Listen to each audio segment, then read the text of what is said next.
Bienvenidos a una emisión más de Pensamiento Matemático. Hola Ernesto, ¿cómo estás?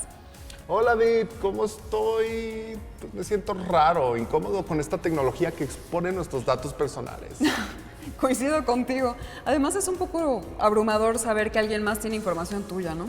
Sin embargo, esta tecnología ya es muy común en nuestra vida cotidiana. En efecto, es la tecnología de reconocimiento facial, la misma que usamos en nuestros teléfonos para desbloquearlo con nuestro rostro, o la que se usa en redes sociales como Facebook, Snapchat e Instagram, entre otros. También se usa en el sector gubernamental. ¿Tú sabías que aproximadamente en 64 países del mundo se utiliza la tecnología del reconocimiento facial para arrastrar personas, digamos, poco confiables? Esta tecnología, como muchas otras, tiene sus ventajas y desventajas. ¿Qué te parece si vemos qué es, cómo funciona y cuándo se inventó el reconocimiento facial? Va, me parece perfecto. Así que vamos a ver la siguiente cápsula. El reconocimiento facial es una tecnología capaz de identificar o verificar a un sujeto a través de una imagen, video o elemento audiovisual de su rostro. Esta tecnología recoge un conjunto de datos biométricos únicos de cada persona asociados a su rostro y expresión facial para identificarla, verificarla y/o autenticarla. A diferencia de otras formas de identificación como las contraseñas alfanuméricas o las huellas dactilares, la identificación biométrica facial utiliza patrones matemáticos únicos de cada persona, que lo convierten en uno de los más seguros y eficaces. La forma en que funciona esta tecnología es que inicia con la captura de una imagen en forma bidimensional o tridimensional, la cual se compara con una base de datos. Esta comparación de rostros se analiza matemáticamente y se verifica que los datos biométricos se correspondan con las personas a identificar. Los programas de reconocimiento facial usan algoritmos que miden la posición relativa, distancia y emplazamiento de los rasgos faciales como ojos, nariz y boca. Estas mediciones incluso pueden dar cuenta de la profundidad exacta de la cavidad ocular o del análisis de textura de la piel, que revelen pigmentaciones y líneas de expresión. Con frecuencia se cree que esta tecnología solo se usa en las narrativas de ciencia ficción, pero no es así. Más de 6 decenas de gobiernos la utilizan como una medida de alta seguridad para resguardar información, mantener orden y poner a salvo a la población. El reconocimiento facial tiene su propia historia. Esta se explica a partir de las aportaciones que realizó el matemático e informático Woodrow Wilson Woody Bledsoe, quien en la década de los años 60 del siglo pasado implementó un sistema de clasificación de fotos de rostros de personas a través de una tableta RAND, un dispositivo electrónico bastante sofisticado para su época, en el cual se podían reconocer gestos e identificar mediante coordenadas la ubicación de cabello, ojos y nariz. En la década de 1970, esta técnica se perfeccionó gradualmente por Goldstein, Harmon y Lesk, quienes agregaron mayor precisión al sistema de reconocimiento facial manual. Ellos usaron 21 marcadores como el grosor de los labios y el color del cabello, entre otros. A finales de los años 80, Sirovich y Kirby comenzaron a aplicar el álgebra lineal para mejorar el reconocimiento facial. Esta técnica, conocida como Eigenface, comenzó con una búsqueda de una representación de imágenes faciales de baja dimensión para formar un conjunto de características básicas para perfilar lo que después sería el reconocimiento facial automático. En las últimas décadas se ha creado una base de datos de imágenes faciales con imágenes de alta resolución que han contribuido al reconocimiento facial que hoy conocemos.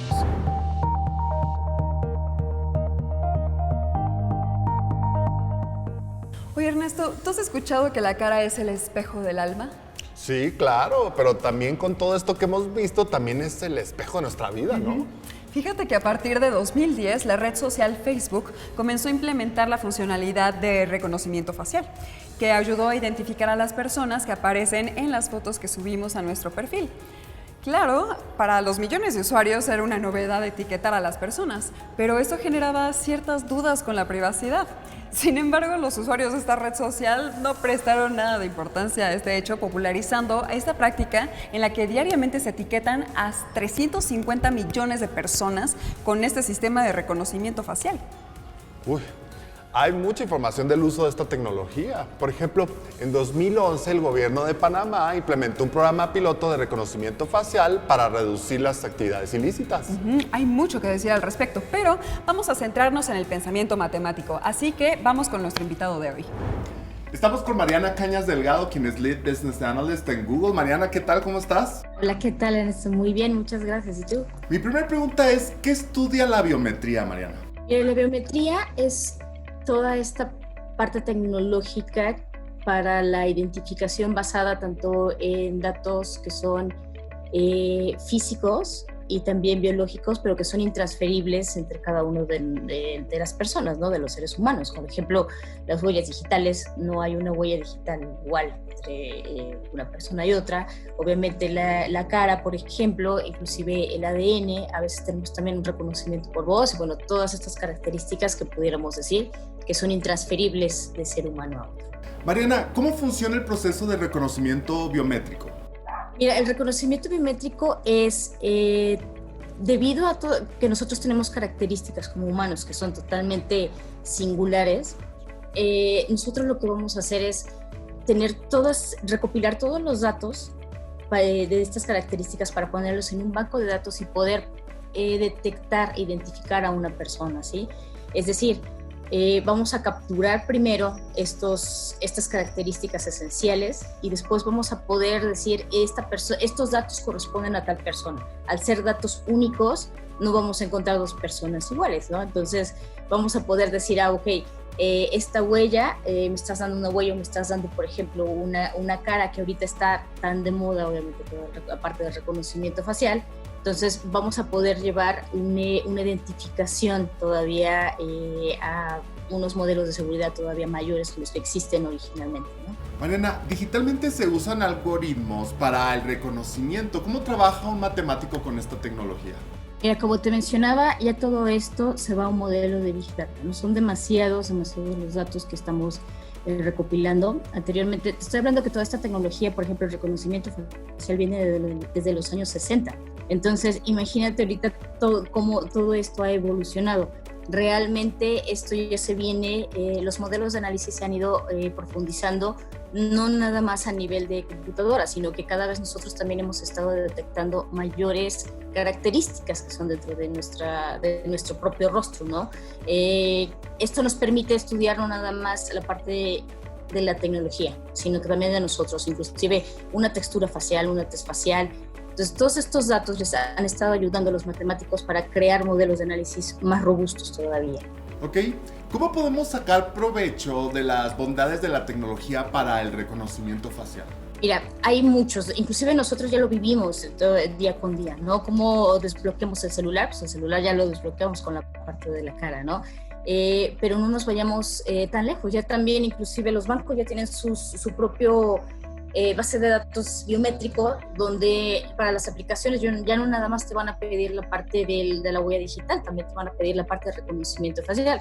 Sin embargo, hay otros usos que también nos pueden ayudar mucho como la sociedad, por ejemplo, en la búsqueda de personas desaparecidas, es muy, muy importante. O por ejemplo en la parte de salud, ¿no? En la parte para saber si una persona está enferma o no enferma, inclusive hay ya aplicaciones para todas estas partes de autobuses, viajeros y pilotos, por ejemplo, también de avión, donde ya un reconocimiento facial tiene ya gran medida, tiene tantos datos que ya te pueden decir si el conductor va fatigado o no, ¿no? Entonces, ahí te está previniendo no nada más la seguridad como tal delictiva, ¿no? Sino también una seguridad acerca de tu salud, ¿no? Mariana, ¿cuáles son las características más utilizadas para poder reconocer un rostro? Mira, como te mencionaba, primero lo que tenemos que hacer, lo que se hace cuando se verifica esta parte del rostro es primero tener la imagen. Puede ser 2D o puede ser 3D. Ahorita ya los 3D son los más efectivos. y a partir de estas imágenes se hace todo el análisis de geometría. Entonces, lo que vamos a hacer son las formas de los ojos, las formas de la nariz e inclusive su posición. Esto es bastante importante, o inclusive cómo mueves los ojos, o como a veces que este reconocimiento, por ejemplo, tú cuando bloqueas tu teléfono celular, si te pide varias fotos precisamente para ver el comportamiento y ver cómo son estos movimientos para poder determinar un patrón. Entonces, lo primero que hacemos es, tenemos las primeras imágenes, lo pasamos, lo transformamos en modelos geométricos. Estos modelos geométricos nos van a dar todas las mediciones y a partir de ahí esos datos son almacenados en la base de datos que después vamos a utilizar para comparar todas las veces que nosotros necesitemos. Por ejemplo, si yo voy a desloguearme mi celular, pues bueno, cada vez que yo ponga, me voy a ir a la base de datos a ver todas las mediciones que tengo acerca de mi cara para poder darte un resultado. Mariana, pues es muy interesante lo que nos compartes. Te invitamos a que sigas con nosotros, con Ismara y conmigo en el programa, y nosotros continuamos en el foro.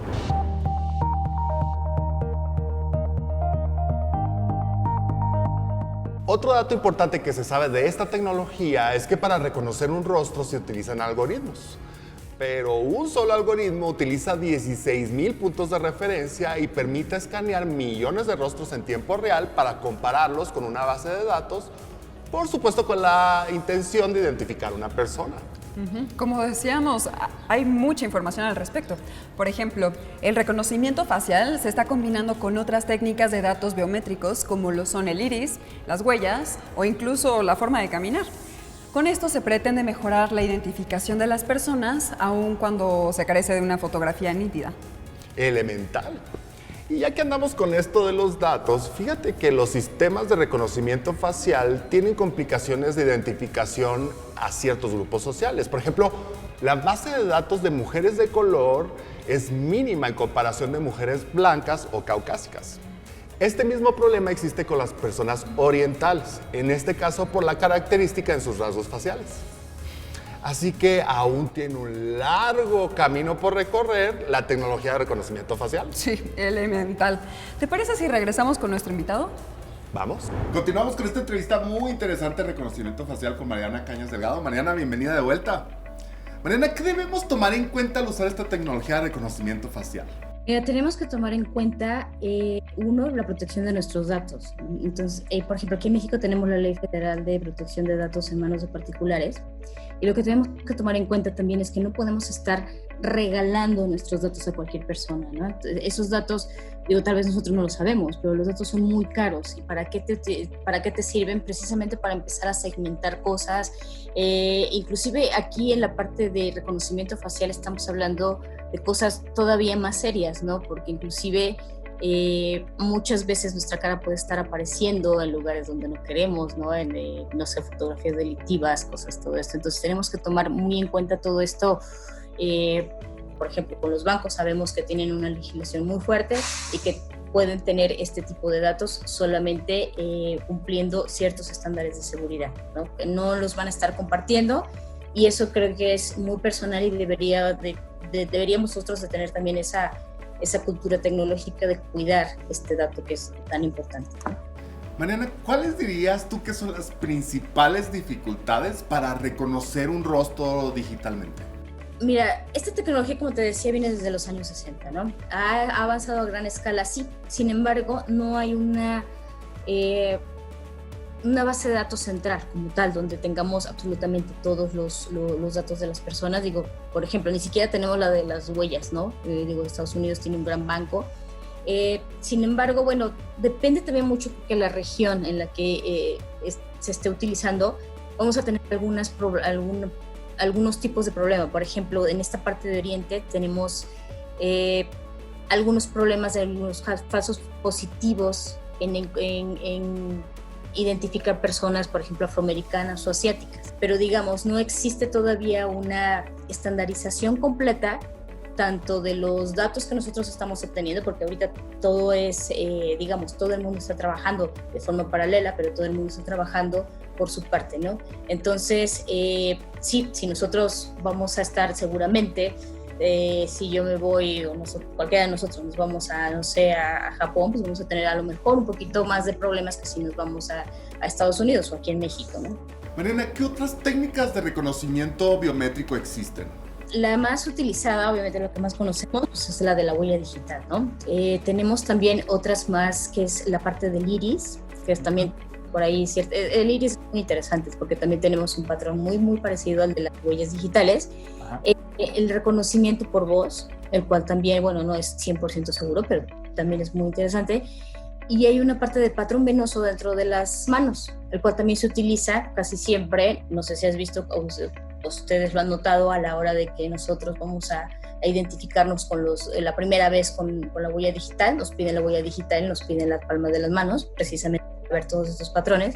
Pero fíjate que también actualmente se están desarrollando otros, que la verdad apenas estoy viendo, que es por ejemplo la forma de la oreja. Está también bastante interesante, obviamente.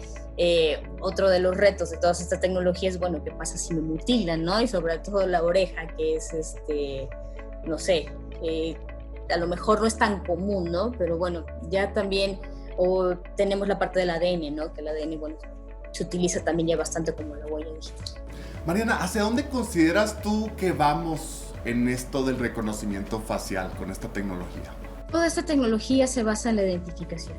Y para que la identificación, bueno, tiene sus pros y sus contras, obviamente. Una es la parte de la seguridad, la parte de la personalización, la parte de que ya, como hablábamos en la entrevista pasada, ¿no? Ya yo voy a poder obtener datos de una persona y voy a poder ponerla y crear dentro de su burbuja de información, saber cuáles son sus gustos, traer cosas personalizadas para esta persona para no mostrarle toda la información, pero de igual forma, si yo voy a un cajero automático, por ejemplo, yo voy a tener la seguridad de que si alguien me roba mi tarjeta e inclusive mis datos, mi NIP, bueno, pues esta persona no pueda hacer uso de esta tarjeta. ¿Por qué? Porque ya los cajeros inclusive ya tienen una camarita donde vamos a poder tener este reconocimiento facial, ¿no? ¿Hacia dónde vamos?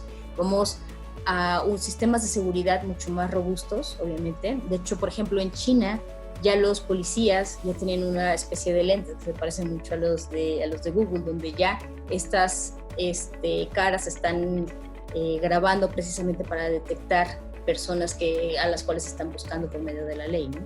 Por último, ¿cómo consideras tú que podríamos apelar al derecho a la privacidad?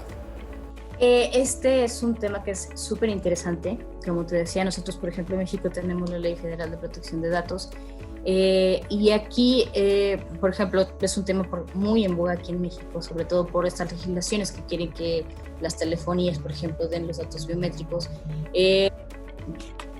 Como nuestro derecho fundamental, nosotros somos los dueños de nuestros datos, ¿no? Entonces, si nos vamos a ese derecho fundamental, nosotros tenemos que exigir que todas las aplicaciones donde estén nuestros datos biométricos no sean compartidas. Entonces, basados en ese principio, en el principio de que somos dueños de nuestros datos, nosotros tenemos, ¿cómo podemos nosotros apelar? Pues bueno, apelando a nuestra identidad, apelando así como la suplantación de identidad, así como peleamos con el INE, nosotros tenemos el derecho de estar peleando por una privacidad de datos. Mariana, pues muchas gracias por todo lo que nos compartes, es un placer tenerte de vuelta en el programa y nosotros continuamos en el foro. ¿Qué haremos hoy, Vic? Les vamos a dibujar un rostro de perfil con la intención de establecer algunas características y proporciones del rostro en un ejercicio de un reconocimiento facial. Ok. Saquemos nuestro lado artístico, ¿te parece? Muy bien. Pues primero, vamos a trazar un óvalo vertical y en la parte de arriba un óvalo horizontal. A la mitad del vertical vamos a trazar una recta ligera. Esa mitad de abajo la dividimos nuevamente a la mitad. Ok. Y justo ahí va a terminar la nariz. Ok. De la parte de abajo dividimos un poco arriba de la mitad. Justo ahí vamos a trazar la boca. Mira, entre los dos óvalos hay una pequeña hendidura. Justo ahí comenzará la nariz. Estas medidas, como sabes, querida Dimara, son generales y pueden variar bastante de persona a persona. Incluso varía de acuerdo al estado de ánimo en que se quiera dibujar. No es lo mismo un rostro sonriente que uno enojado, claro está. Entonces, los labios superiores son un poco más grandes que los labios inferiores. Recordemos que el dibujo es de perfil. El ojo de perfil es un triángulo.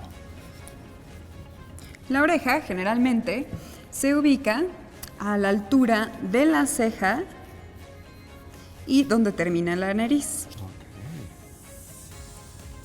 La mandíbula comienza justo enfrente de la oreja. Se traza una línea hacia abajo y el cráneo es hacia atrás, muy redondito.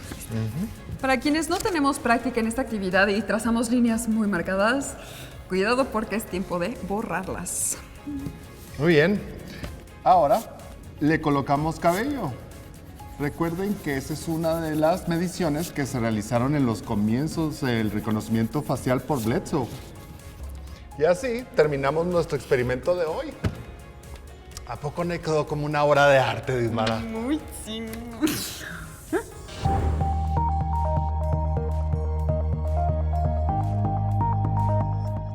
Con todo lo que vimos, ¿qué prefieres, Dismara? ¿Contraseñas de reconocimiento facial o alfanumérico? Pues la verdad es que es muy práctico el reconocimiento facial. Solo es cuestión de darle un manejo inteligente a esta nueva tecnología y que quienes administran esa información sean éticos en su uso.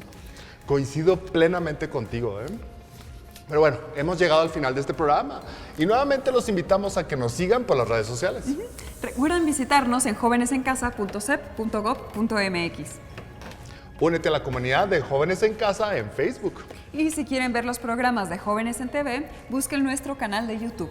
¡Hasta pronto! ¡Hasta pronto! ¡Adiós!